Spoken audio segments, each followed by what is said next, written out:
Okay, so good evening, everyone. Yes, so good evening, everybody, and welcome to this session on divisibility. And I am taking this session on divisibility. Okay, so let's proceed. So, first, what is divisibility? So, we say for integers a and b, for two integers a and b, a is divisible by b if a is a multiple of b. Okay, so this is what like we mean by this is what we mean by when we say when is divisible by b. The second point is we say for integers a and b, a divides b if b is a multiple of a. So there are two ways here. So in some examinations or some kind of like some places, some examinations or any contest, you even when you are giving when you have been given a divisibility problem, then there are two ways where they can ask this question. First way is that they can ask like say prove that this is divisible by that, or they'll ask that show that this divides that. So they both have two different meanings. Don't get confused with them. Divisible mean if when we say a is divisible by b, then a is a multiple of b. When we say a divides b, like it is the opposite meaning. B is a multiple of a. And then we have this new denotation. We'll be using this denotation like for in our divisibility problem solving. We say for integers a and b, a divides b. I mean that a is that slash b if a divides b. So this slash is known as divides. So for example, let me do some illustrations. Okay, so for example, we say that 3 divides 6. You know that we know that 3 divides 6. The meaning is clear. That see 3 divides 6. Why is that 3 divides 6? 3 divides 6 is because 3 divides 6 is because that 6 is a multiple of 3. So now since 3 divides 6, we can say that 3, this line 6. So this line means divides. And similarly, we can make many illustrations. Like we can say, we can have this illustration also. Okay. So this is what, so I think you have a clear view of what these illustrations are. Okay, now if you have any doubts in any of these 3 points, you can raise your hands. Like where exactly or not clear, you can just point it out and I can explain. In these 3 definitions that you have, if you have any place where you are not clear, then I can explain it once more. So if you have any doubts, you can raise your hands.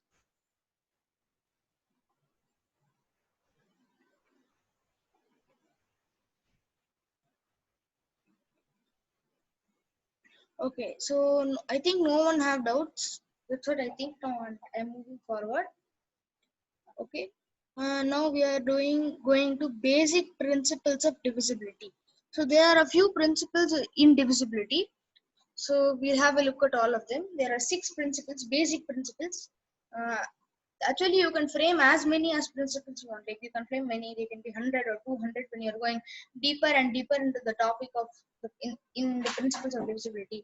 Like there is a book called Pathfinder, and that has about 10 or 15 principles of divisibility itself, which most books don't have. Like most number theory books or any book which contains number theory, it has at maximum 5 or 6.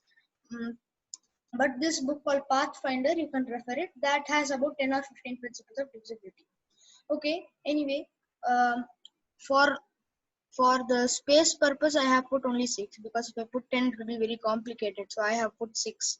So the first principle is that a divides a for all integers. That is obvious. The second principle is that this principle, the second principle, can help us a lot in problem solving. So this is a very like a relation, like when you see you can reduce a number theory problems to an inequality problem. So those problems we will deal in the Diophantine equations, or in algebra lecture we will do in algebra lecture, like we will do this kind of problems. So the second property is a very it is like a strong property. Like you have a relation between number theory and algebra. So if a divides b, then a less than or equal to b for integers a and b. But this seems really trivial, but like it is the base for some many problems and theorems. Okay, moving on to the third one. If a divides b and b divides a, then a equal to b for integers a and b. and this third property is also a very strong property. So if you want to prove that two numbers are equal in number theory, this is a way to prove that. So for example, you want to prove that say, okay, let's take it this way. There are a few problems. You can refer it in the internet or in RMO INMO past papers. You can check it. So like they will ask to prove that the greatest common divisor of two elements is equal to like for example GCD of a power m minus 1 and a power n minus 1 equal to a power GCD of m comma n minus 1. So we have to prove that the GCD, like the GCD of those two elements divides the right hand side, and the right hand side divides the GCD of these two elements. This is how the solution was given, and this way, or like A divides B and B divides A, and then you conclude A equal to B. That is a way of proving equality in number theory.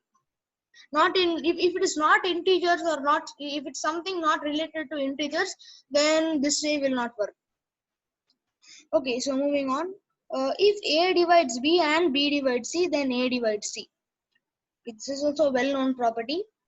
And if A divides BC and A is not divisible by B, then A is divisible by C. This is also a good property. Examples are, say for example, let's see. Okay, we know that 20 divides 80. 20 divides no need 80. If you say 60, okay, 20 divides 60. Okay, and yes, 20 divides 60. So that means that 20 divides 3 times 20. So 20 does not divide 3. So 20 divides 20. Yeah. Okay, so this is also a good property. And moving on, you have, if A, B, C, D are integers and A divides B, then A divides CA plus DB. This is also a good property. Okay, so I think this is clear. A divides CA plus DB. Yes. So why is this true? A divides B.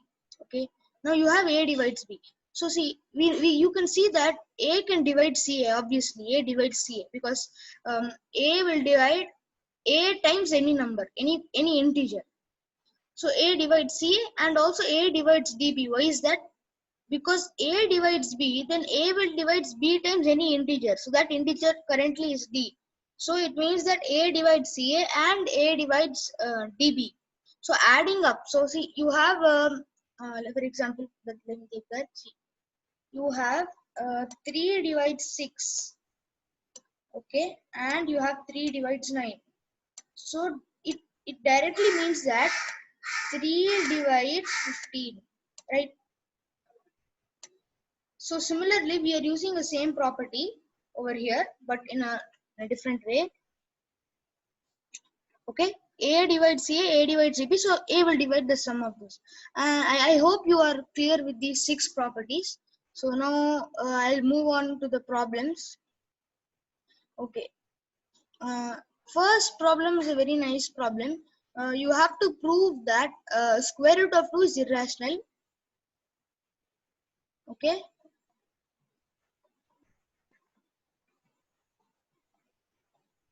Okay, first, yes, Samyak, you are correct. Like all properties are not for A. Yes, exactly.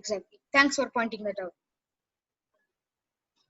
Okay, prove that square root of 2 is irrational. Second problem is prove that for any natural number n, we have this, like 18970 divides E, all these things, these terms. Third problem is solve in positive integers A plus B equal to CD and AB equal to C plus D. So this is like a refreshment problem. Like this is not related to divisibility. Divisibility may come, but this is mostly Diophantine equations and some inequalities related to it. Like it is more of an algebra problem than a number theory problem. Okay, then you have a fourth problem. This is also an interesting one. Solve in positive integers the equation 1 over A plus 1 over B is 1 over 6. So you have 4 problems to try right now. Okay, I think, how much time do you all want for solving these 4 problems? You can just like type in the chat how much time you want for solving these 4 problems. Okay, 5 minutes. Okay, there's one answer. If you can quickly, like, you just quickly tell how much time you want, then we can decide how much time is needed. Like,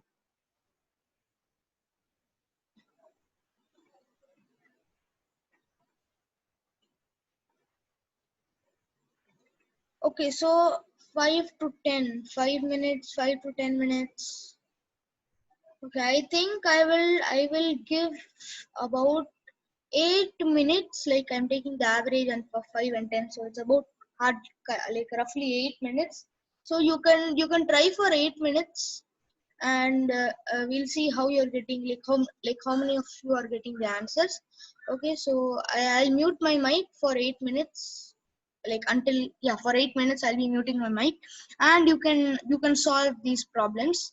So not necessary that you start from problem one. If you want, I can, like, just rate the toughness level of each problem.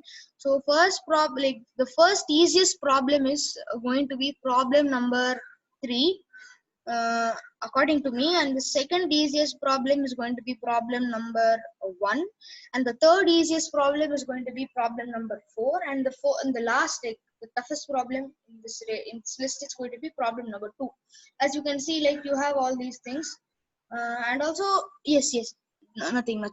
So you have this, so you have to prove this. Okay, so you're given 4 problems. You can try now, and I'm muting my mic now.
And I hope that all of you know what are Pythagorean triples and the formula for Pythagorean triples.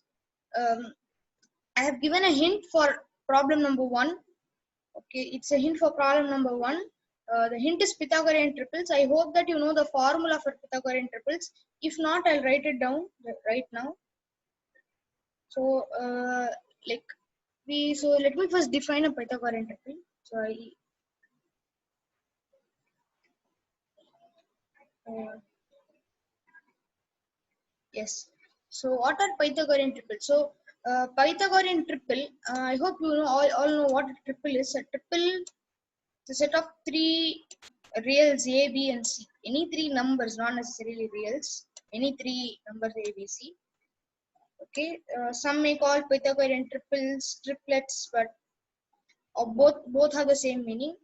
Anyway, so continuing, uh, we say that ABC forms a Pythagorean triple if, okay, if ABC are all positive integers. Okay, ABC are all positive integers, and we have A square plus B square,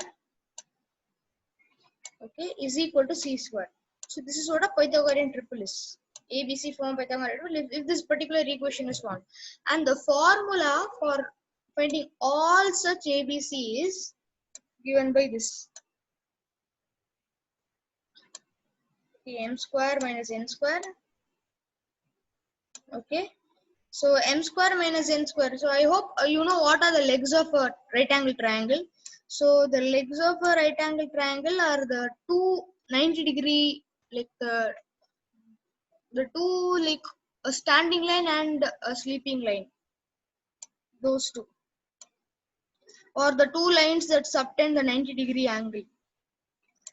Okay. So this is the formula for the Pythagorean triple. And some of you might be thinking that how do you know that this, like for solving problem number one, there you need to, like we need to have the assumption that this particular formula, okay, this particular formula for the Pythagorean triples, okay, and this will give all the Pythagorean triples. This is what you need to like assume. You don't have to prove that this will give all the Pythagorean triples, all the Pythagorean triples that exist, but you can like, but you have to, like you need to just assume this, but you don't have to prove it. You can assume this. I'm just telling you, like I'm just notifying you.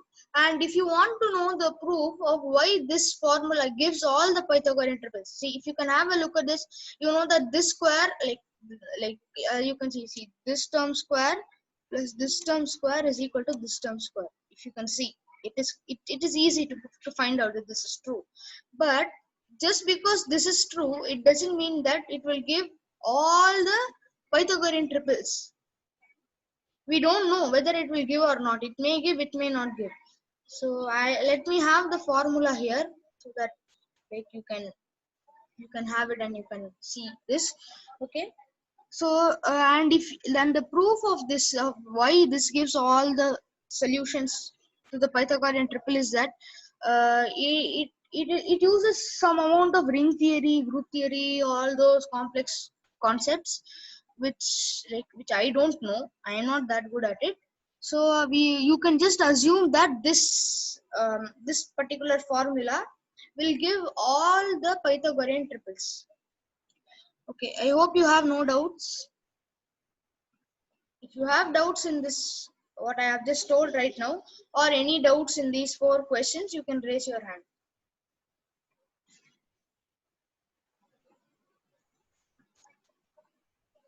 No, so Chinmay, you are telling that n equal to 1 in the second sum.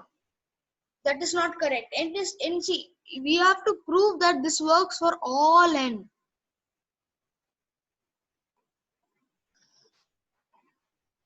Okay? You have to prove that this works for all n. So even if you put n equal to 2, it will work. It will work. You can take a calculator, you can calculate it, it will work. Our task is not to find n. This will work for all n. We have to prove it. That is only our task.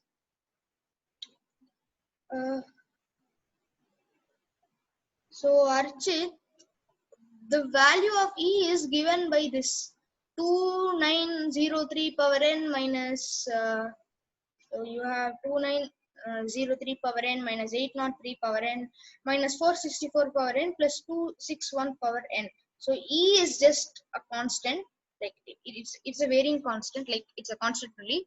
So you see that this is the value of E, where n is any natural number. So E is not just one value, like if n is equal to 1, values of E will be different, but like we just assume this expression to be E. Or or otherwise, to avoid the confusion, what I can better do is I will write f of n. Okay, you replace E, take out this E and write down f of n. Okay, a function in n. You can, this is better to do. This is better because E is a constant. So for different values of n, you get different values of E.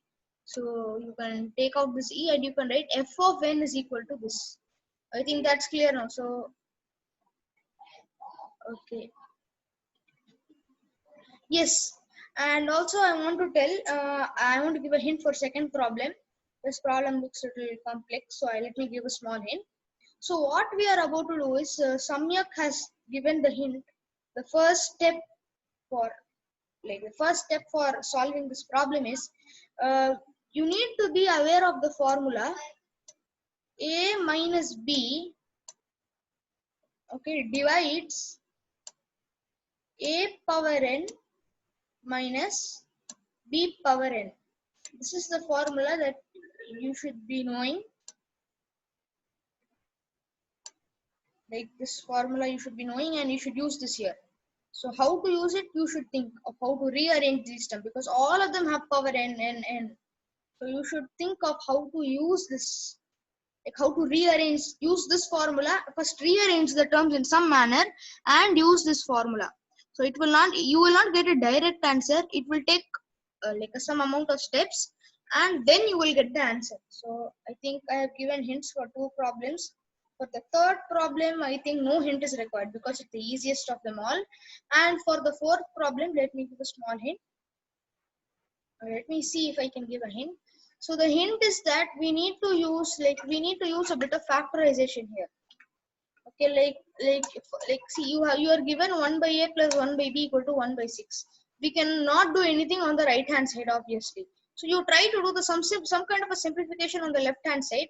Send terms here and there until you get a kind of an equation, and then you add subtract terms on both sides. You do some kind of an algebraic manipulation, and then you will end in some factors like product of two positive integer terms is a positive integer.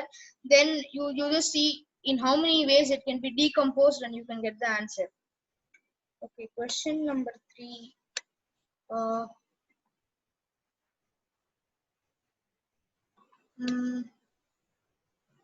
No, Samyak, it is not correct. Your answer is not correct. There are more solutions. And also I hope that like you are giving the answers by finding them rigorously, like you are having a solution and then you are sending me the answers, because problem number 3 you can easily find out. So you can easily see that if you put a equal to 1, I mean if you put a equal to 2, b equal to 2, c equal to 2 and equal to 2, it gives an answer. So like some of the, I think some of them are doing like that, like they just directly send the answer, one answer, but there are other answers as well. So it is better that you find a rigorous method and send me the answers.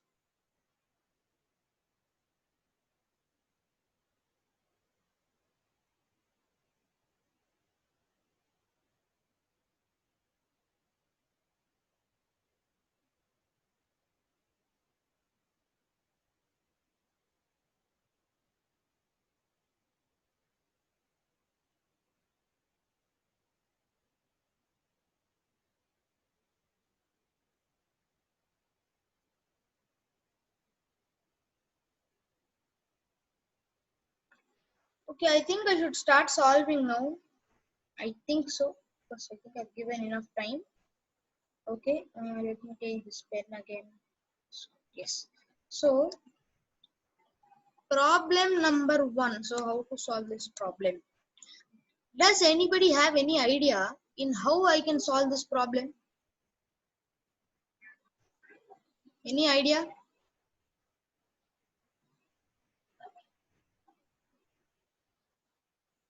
Yes. Chinmay is telling we can solve this by contradiction.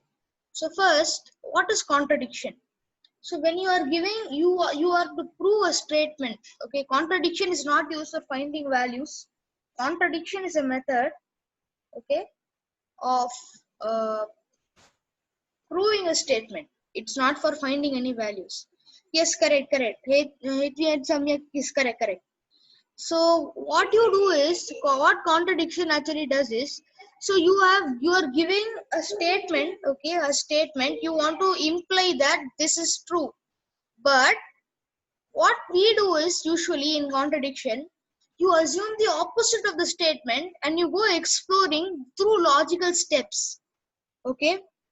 Then finally you get a wrong result, something which is illogical. For example, see, you assume that then a number is there, okay. Say for example, we'll talk about number theory. For instance, you are to prove that a number is even, okay.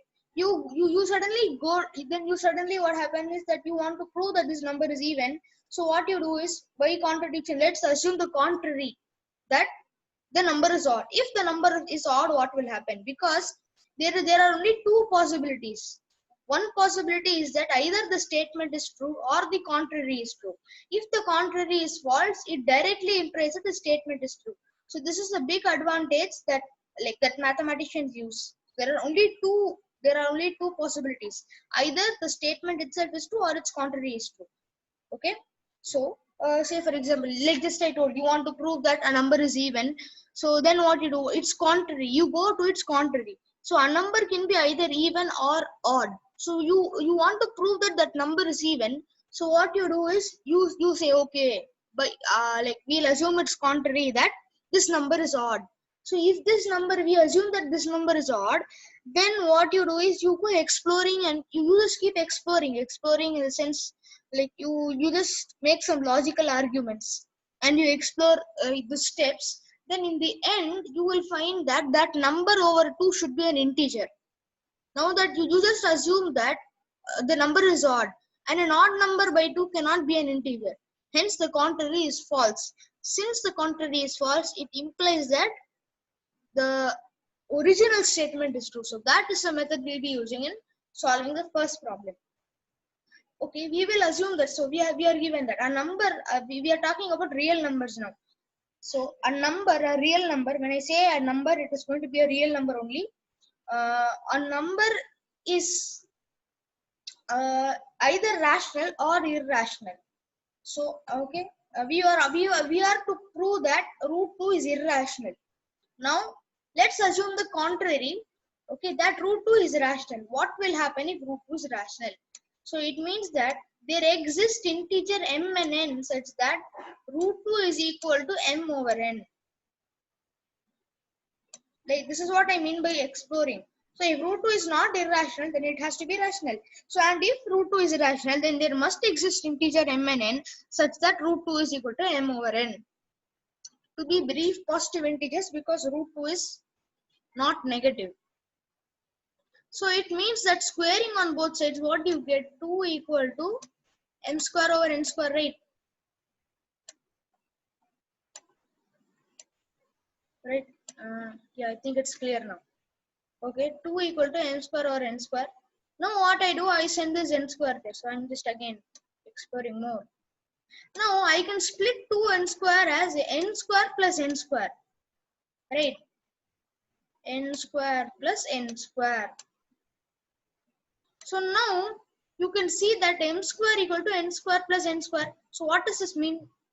This means that m, n and n, since m and n are both positive, m, n and n, they must form a Pythagorean triple. Easy. So it means that, let me write it in its order, n, n and n. N and m form a Pythagorean triple. Now if n and m form a Pythagorean triple, it means that n and m must be of the form a square minus b square 2ab and a square plus b square, right? So this is another argument that I have made. Now what will happen? If you can see this, you can easily say that a square minus b square must be equal to 2ab. You have n and m, so n equals n, that is obvious. So this must equal to this. This first term must be equal to this term. Correct? So what does that mean? It means that a square minus b square is equal to 2ab.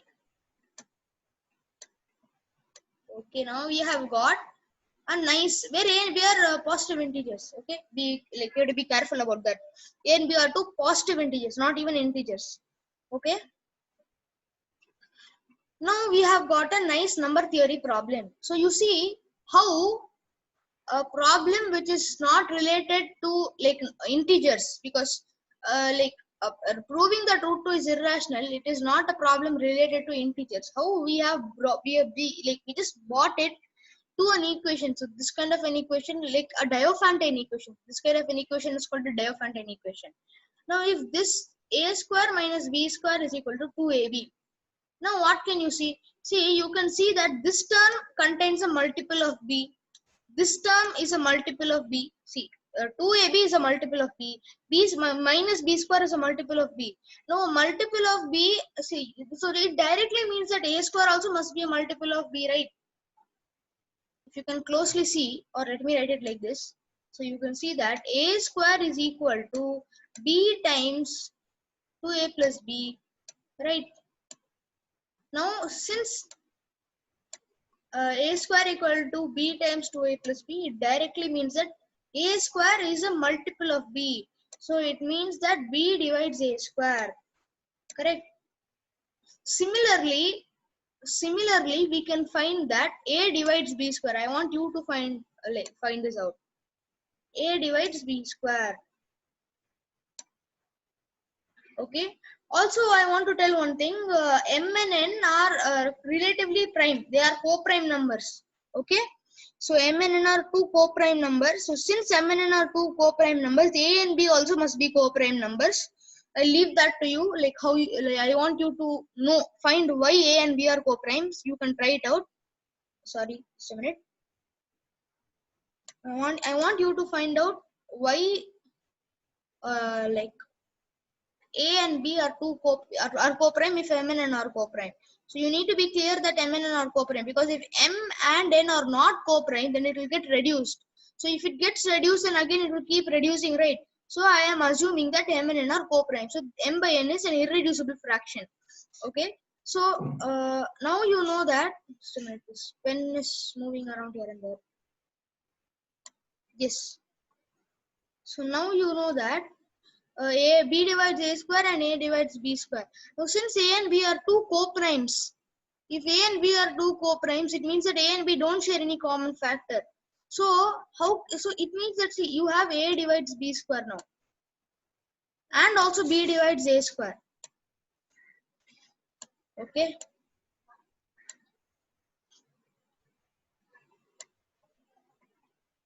Okay. So now since A and B are two co-prime numbers, if A divides B square, it means that A must be equal to B. That's the only thing we can find out.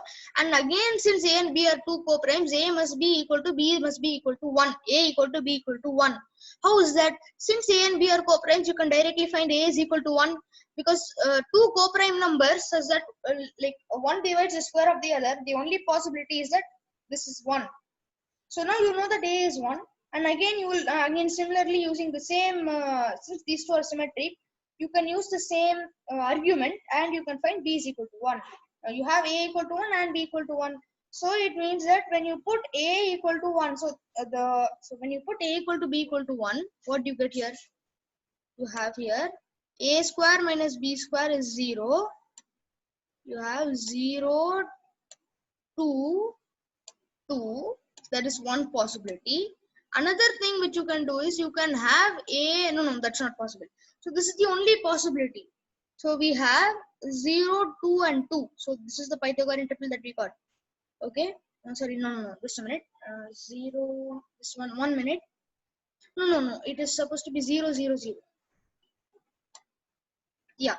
So now why 1 is not possible is because when you put A equal to B equal to 1 over here, you get 1 minus 1, 0, 0 equal to 2, but that is not possible. So the only other possibility is that you put A in the place of A, you put 0, and in the place of B you put 0. Then only these two like divisibilities will work. So the only triple that you find is 0, 0, 0. Now since we assume that M and N are positive integers, it cannot take 0 and 0, or also even if you take 0 and 0, you will get root 2 is equal to 0 over 0. Because this is such an illogical fact. 0 over 0 is not defined first of all, and we are telling that root 2 equal to 0 over 0, which is not possible. Hence the contrary is false. Now we had assumed the contrary is true, and now we found that it's false.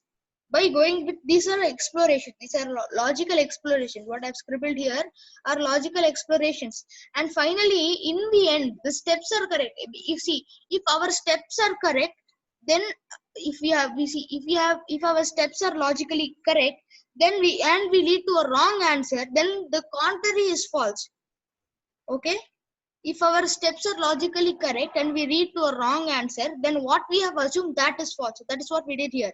So we assumed a wrong fact, okay, and we did logical, like we did our logically steps, we did our steps logically, and we got a wrong answer. So it means that what we have assumed is false. So hence root 2 is not rational. So if root 2 is not rational, then what is the only possibility left? Root 2 is irrational. Hence root 2 is an irrational number. Okay, I hope you are clear with what I have told. If you have doubts, you can raise your hand.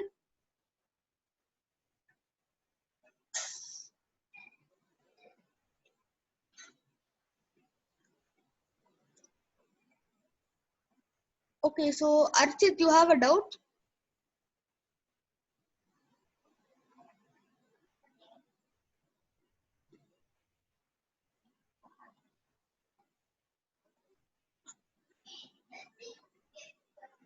Do you have a doubt? Okay. Yeah. Okay, so I think I have done problem number 1. Now I think we have to go for problem number 2 now. Okay, this time we'll solve it this way. What I am doing now is, see, I will first break. Okay, see, for example, let this be a problem. So we have to prove that in problem number 2, we have to prove that 1897 divides f of n. In place of e, put f of n. If you are writing, in case you just, in place of e, scratch that e and put f of n. So you want to prove that 1897 divides f of n. So if you can prove that 7 divides, yes, 7 divides f of n, okay. So I'm breaking the process. If you can somehow prove that 7 divides f of n and 271 divides f of n, what will happen? Can anyone tell me? See, if you somehow prove that 7 divides f of n and 271 divides f of n, can I infer from these two statements that 1897 will divide f of n? Can somebody tell why? Or can you say why? Like, if it is wrong, you can tell why. Okay, how will it divide 1897? Chinmay, you told that it will divide 1897. That is what you have to show. So how do you show that? Exactly. Samyak has told use property number 5. So if A divides B if A divides C, B divides C, it means that AB divides C. Right? So we are using that kind of a property here. Now, see, 1897 can be broken as 7 into 271.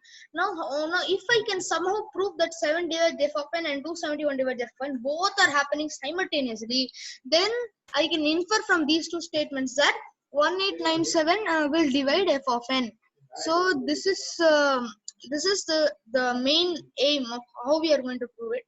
Let us think now. Yes. Okay. So, okay. Yes, so we'll continue. How to get this? What I'm going to do is I'm going to write f of n as, in the first case, okay, we first have our first aim that we have to prove is that we have to prove that 7 divides f of n. Now, f of n, okay, f of n is equal to 2903 power n. 2903 power n minus 803 power n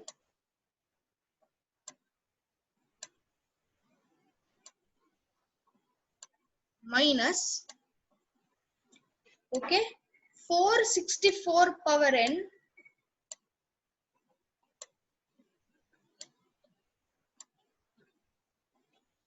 minus 261 power n.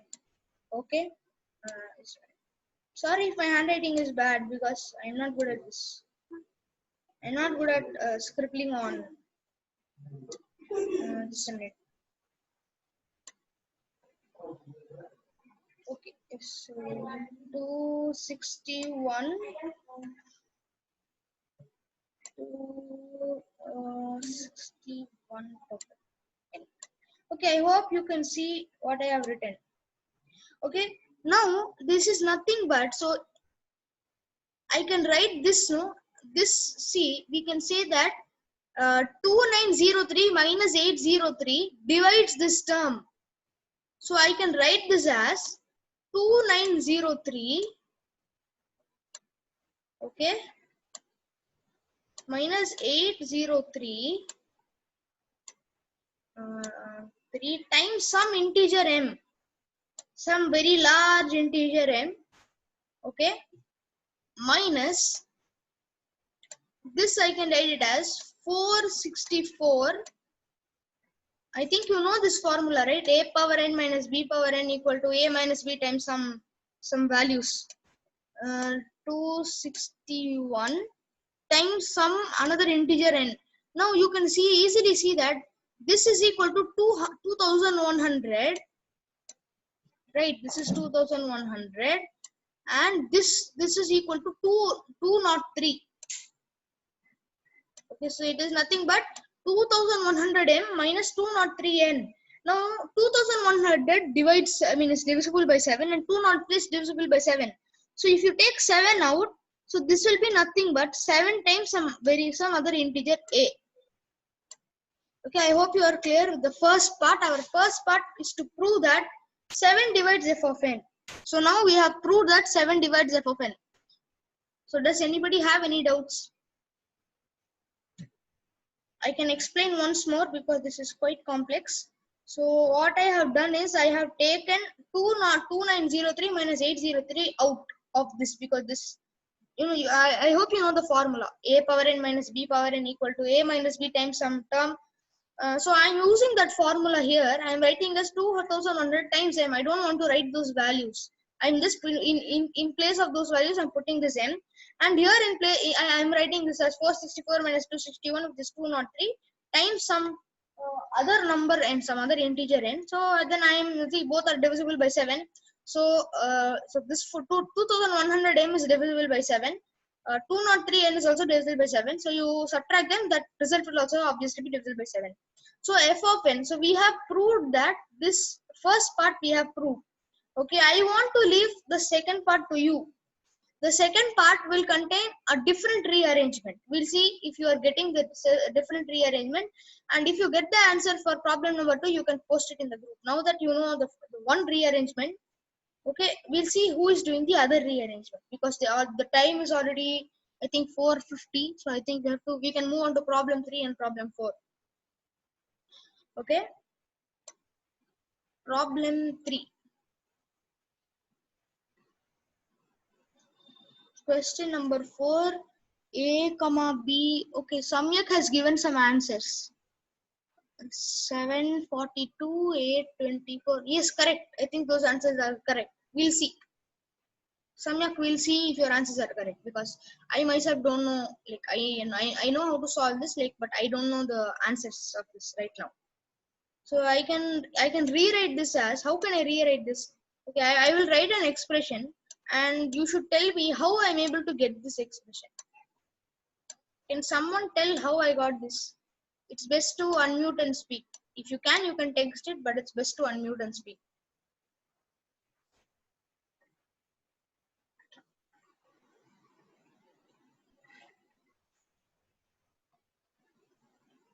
If you know how I got this form, you can raise your hand,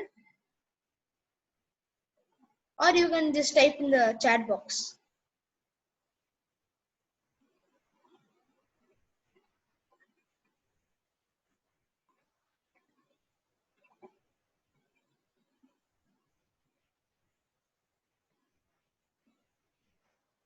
Okay, I'm assuming that you don't know, like, you did not get this. Okay, Samyak, I think you must have got this form. Did you get this form, Samyak?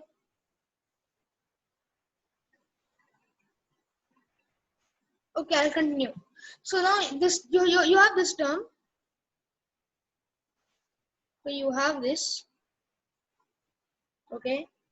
You can write this now. No, let me explain how I got this. See, I told you to manipulate the, I mean, left hand side. Sorry. Oh, sorry. Just a minute. I think I confused you. Just a minute. 1 minute. 1 minute. I got confused with the third and fourth problems. Sorry for that. Third problem is this. Okay, sorry. A plus B equal to CD.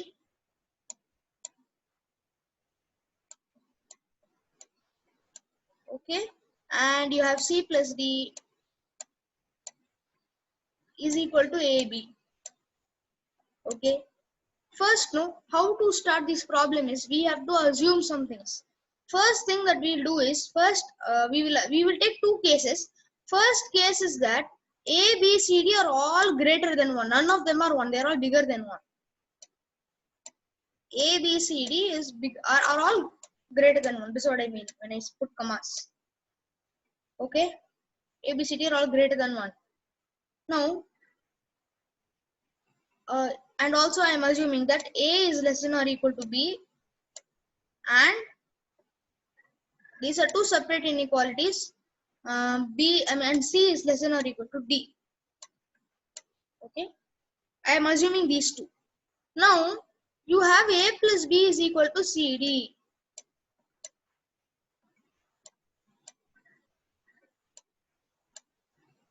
Okay, does this mean A greater than or equal to C?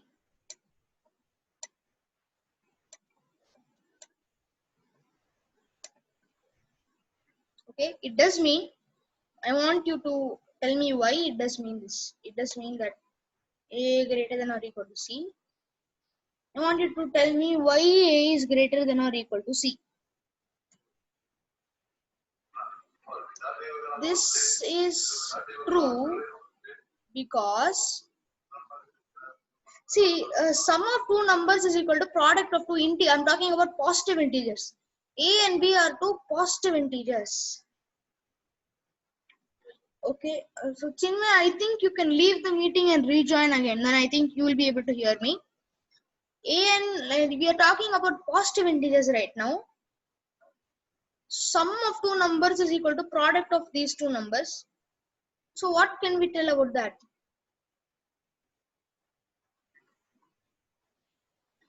Okay, we can easily see that A is greater than or equal to C because sum of two numbers equal to product of numbers. So since we are running out of time, I will not tell why. You try to figure that out. Okay, A is greater than or equal to C, and also we will have C is greater than or equal to A in the second equation. C is greater than or equal to A. Okay, this is a homework for you. You just try to figure out why these two are true because these two are given. Why these two are true? You try to figure that out. Okay, now this means that now you have A greater than or equal to C and C greater than or equal to A. So it means that A must be equal to C. Okay. A must be equal to C. If A equal to C, it means that now in place of C, I will put A. So it means that A plus B is equal to AD. Okay. And A plus D is equal to AB. Yes, correct. Now what I'll do is I'll subtract and I'll send terms here and there. Then I will get A plus 1. I want you also to find out why this is true. A plus 1 times B minus D is 0. Is this correct or not? You can find it out why this is correct. Is equal to 0. Now it means that either A plus 1 is 0 or B minus D is 0. A plus 1 cannot be 0 because A equal to minus 1. But we have assumed that A, B, C, D are all positive integers. Hence B is equal to D. Correct. Now B is equal to D. Now you have A equal to C and you have B equal to D. Now if you have A equal to C and B equal to D, what will that imply? It will imply that so in place of C and D, in place of CD, I will put AB. So it means that A plus B is equal to AB. Right. Now if A plus B is equal to AB, it means that again, so you can see that A should divide B again. So because this is a multiple of B, and this must also be a multiple of B. It means that B divides A And again you can see that this is a multiple of a, multiple of a, this must also be multiple of a. So again you have a divides b. Now since b divides a divides b, then we can easily find that a equal to b. And when you substitute here a equal to b, you will get that a equal to b equal to 2, equal to b equal to 2 you will get. Now since a equal to c, b is equal to, and b is equal to d, you find that, a equal to b equal to 2 is for positive integers only. Okay, so you will have a equal to b equal to 2, and since a equal to c, b equal to d, all four terms are equal to 2. So that is the only solution where all of them are greater than 1. Okay, now we will move on for this second part. Okay, yes, sorry, sorry. Yes, so second part is that a, b, c, d are all like one of them is 1, both cannot be 1. And also I want you to show that 2 of these a, b, c, d cannot be 1. You can check it out by putting, you just call the permutations. A equal to 1, b equal to 1. What happens? CD equal to 2, and CD is equal to 2, and c plus d is equal to 1. That is not possible. Then again you take c equal to 1, a equal to 1, and then you just do all the permutations, and you will find that more than one of them cannot be 1. So now for like by symmetry, I will assume that a equal to 1. If a equal to 1, then b plus 1 equals CD and B equals C plus D. Correct? That means that when I subtract these terms, I get CD minus C minus D plus 1 equal to 2. Correct? This means that C minus 1 times D minus 1 is 2. Correct? So first case I'm taking that A is equal to 1. Then if you take B equal to 1, you will get another solution. C equal to 1, you will get another solution. And D equal to 1, you will get another solution. So all four you have to try, not just one. So then what you can do, now you have AC minus 1, D minus 1 is 2. So both are positive integers. Both are integers, yes. Both are positive integers, because if either of them is 1, then you get 0, and if they are less than 1, then also you get negative values. So where these are positive integers, so it means that C is equal to 3 and D is equal to 2, or C is equal to 2 and D is equal to 3. Okay, now putting all these values which you got back in this equation, okay, you get B equal to 5. So then you find that A, B, C, D is equal to 1, 5, 2, 3 and 1, 5, 3, 2. Now if B is equal to 1, then what will happen? By symmetry, again what you will get? A plus 1 equal to CD and A equal to C plus D. So again solving, you will get that A, B, C, D is equal to 5, 1, 2, 3 and 5, 1, 3, 2. So you will get these two answers. Similarly, putting C equals 1, what happens when C equals 1? A equal to 1 and B equal to 1, no, only the values will interchange. But if C is equal to 1, what will happen? If C is equal to 1, okay, then what you get? You get D plus 1 equals AB. And D is equal to, D times 1 is only D, so that is equal to A plus B. Then again you subtract, then you will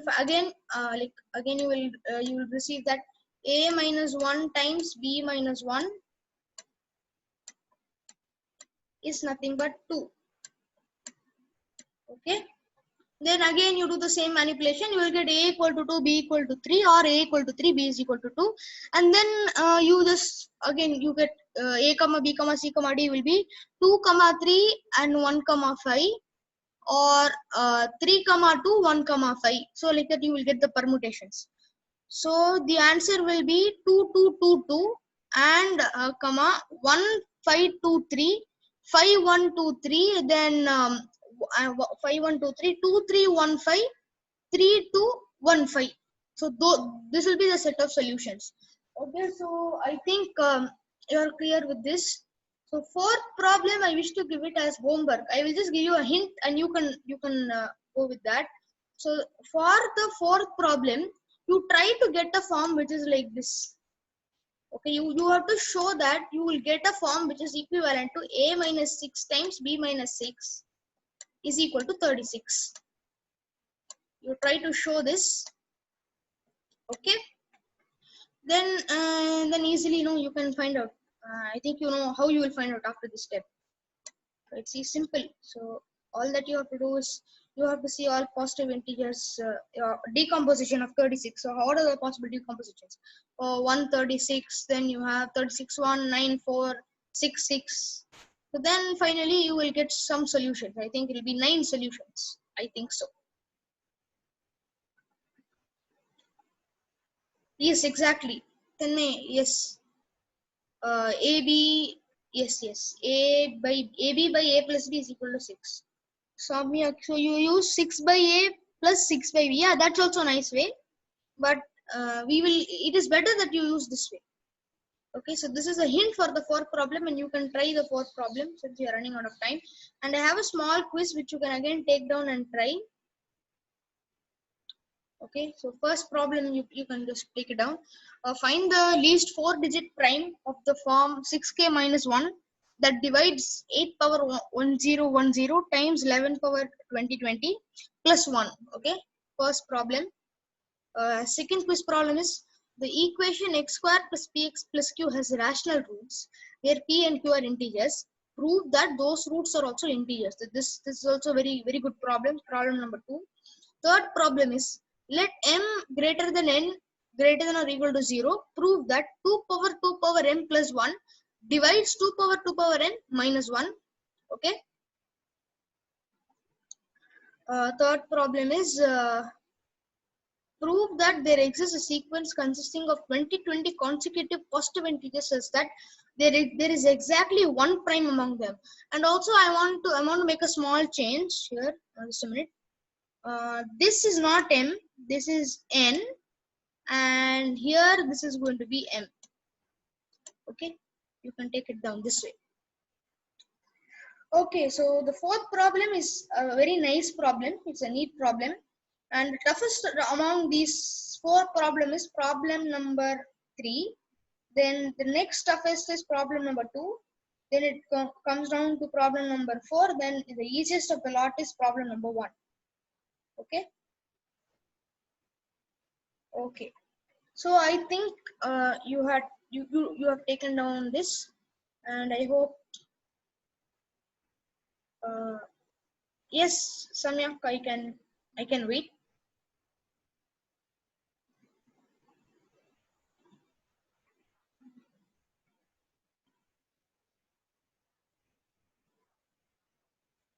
Okay, I think you have taken down. So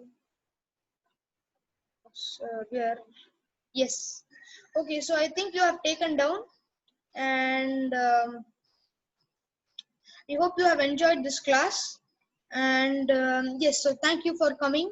And yes, so if you have any doubts like in these 4 problems, any doubts related to these 4 problems, you can ask now.